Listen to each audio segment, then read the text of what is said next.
খবৰ কেনেকুৱা বাইদেউসকল? ষ্টেডিয়ামত বহি থকা বাইদেউসকল খবৰ কেনেকুৱা? ভাল। কেইটা বজাত আহিলে আপোনালোক? কেইটা? 6টা? 7টা? 8টা? 9টা? ঠিক আছে। মিটিং কেইটা বজাত আছিলে? 1টা বজাত? কেইটাত দিছিলে? 2টা বজাত। 10টা বজাত কোনে কোনে আহিলে হাত দাঙকচোন। আচ্ছা। 9টা বজাত কোনে কোনে আহিলে হাত দাঙক। 8টা বজাত কোনে কোনে আহিলে হাত দাঙক। আমি আহিছো 7টা বজাত কোনে কোনে আহিলে?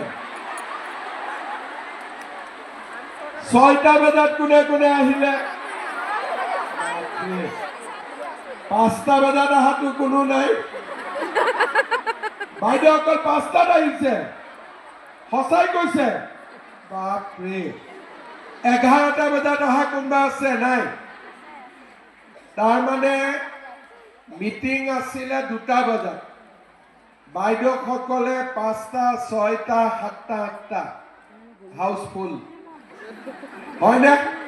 চকী খালী নাছিল আৰু হাউসফুল হৈ গ'ল।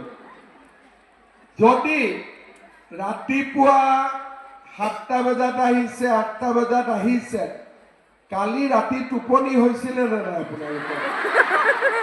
এইটো মোৰ ডাঙৰ প্ৰশ্ন। কালি ৰাতি টোপনি হৈছিলে?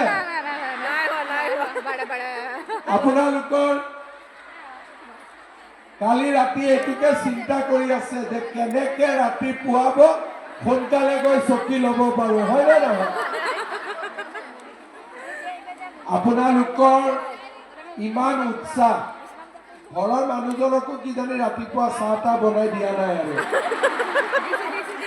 দুপৰীয়াৰ ভাত কোনে বনাব? কোনে বনাব? নাজানো।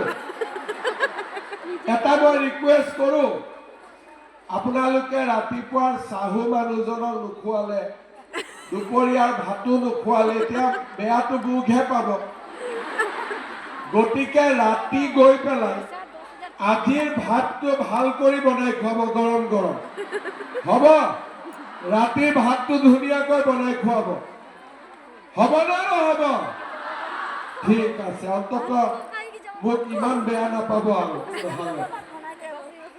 আজি আমাৰ এই উদ্যমিতা অভিযানৰ সোণাৰী